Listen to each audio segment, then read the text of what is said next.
What's up, ladies and gentlemen of YouTube? Austin Shade, the Orkman 2008 here with a movie review. And today I actually want to review The Hobbit. I know some of you might be thinking, what the fuck are you gonna review that for? What are you, some kind of nerd? Yeah. Aren't we all? I mean, fuck, dude. Everybody can say what they want about themselves, but I know everybody that's watching this right now is either a nerd of The Lord of the Rings, or B, is a nerd in general and just like watching YouTube videos and wanted to see a review of The Hobbit. So, here we go. Let's start the review of The Hobbit, guys. For me, it was actually a really good movie. When I first saw the first Lord of the Rings movie that Peter Jackson did, I was blown away, like, unbelievably blown away by it. And so after the trilogy had finished, I was like, fuck, man, I really hope, like, he does another Lord of the Rings movie, or they should make more. And I didn't realize at the time, because I was only about 15, 16 years old, that the book The Hobbit was even out. So when they made the previews and stuff of this actual movie, I almost lost my fucking mind. I was like, whoa, cool, because I like losing myself in, like, Fantasyland and using my imagination. And I like these kind of worlds where you can just, like, forget that the real world exists and, you know, kind of dive into a place where, you know, things are kind of different. And that's what The Hobbit did for me. The actor who actually played Frodo Baggins was, I mean, he did a really good job. I don't know much about the actors' names because they're kind of new to me. I probably should have learned it before I did the review, but that's fine because I'm here to review my personal thoughts about how the movie went anyway.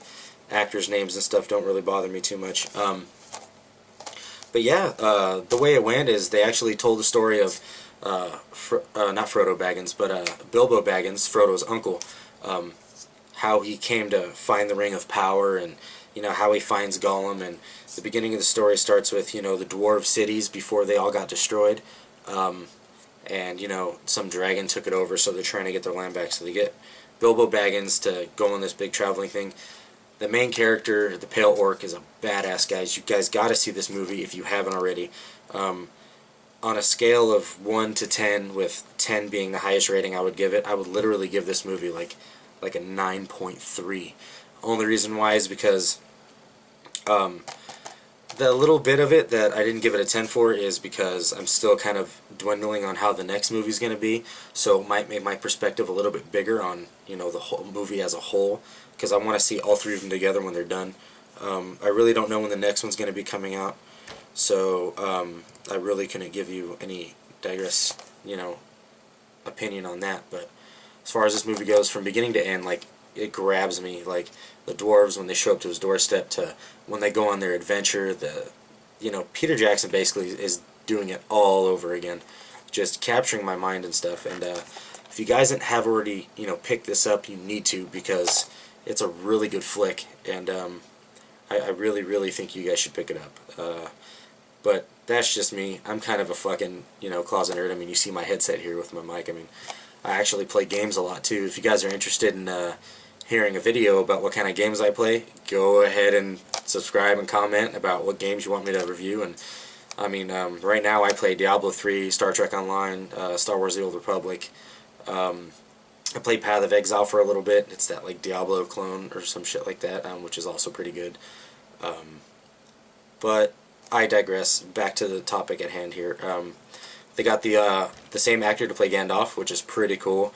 The only thing I don't understand is how this is supposed to be a, you know, a prequel, how, you know, whatever, but for some reason 60 years later, and Gandalf hasn't aged a day. He's still an old man, so that kind of wonders, you know, do they live hundreds of years as old men, or are they born, like, I don't know. The dwarves in the movie, to me, after I saw it, I don't want to give anything away, but some of the dwarves seemed a little bit taller than they were supposed to. I don't know if that's because they breed with humans, or I don't know. I digress. But I guess they just wanted to make them seem a little more badass, I suppose. But I think my favorite thing about this movie has to be the Pale Orc. I'm a big orc, like, fan. I got my nickname the Orc Man actually in high school. I used to play a game called Rotzi Ball, and they called me the Orc Man because around that time is when the first Lord of the Rings movie came out. And if you guys remember, like, that really big badass Uruk-hai that Saruman made, that put the fucking white handprint on his face, and I mean, Aragorn ended up cutting his head off and shit, but, I mean, they named me the Orc-Man after that guy, because when we used to play Razzie Ball, I used to go fucking nuts and just tear people's heads off and, like, just fucking rage out and just, like, I'd scream in their face, and so they used to call me the Orc-Man because I was so, like, vicious, I guess, when I played the sport. But yeah, guys, that pretty much does it. I mean, it's not that great of a review. I mean, I never said I was the best at it, but fucking here I am, and it's a good fucking movie, so go fucking see it. And that's a lot of fucking F words. Whatever. Guys, take care. If you haven't seen The Hobbit already, fucking see it. Buy it in Blu-ray. If you don't have a Blu-ray player yet, go fucking buy one. You need to buy one. This regular DVD shit's thing of the past. But yeah, guys, I'm going to be doing my Q&A video later, so if you guys have any questions or, you know, anything you want to say, go ahead and click like, click subscribe, and give me some comments, and we'll get the ball rolling on some other video, some other time. In the meantime, guys, this is Austin Shade, the Orc Man 2008. See you later.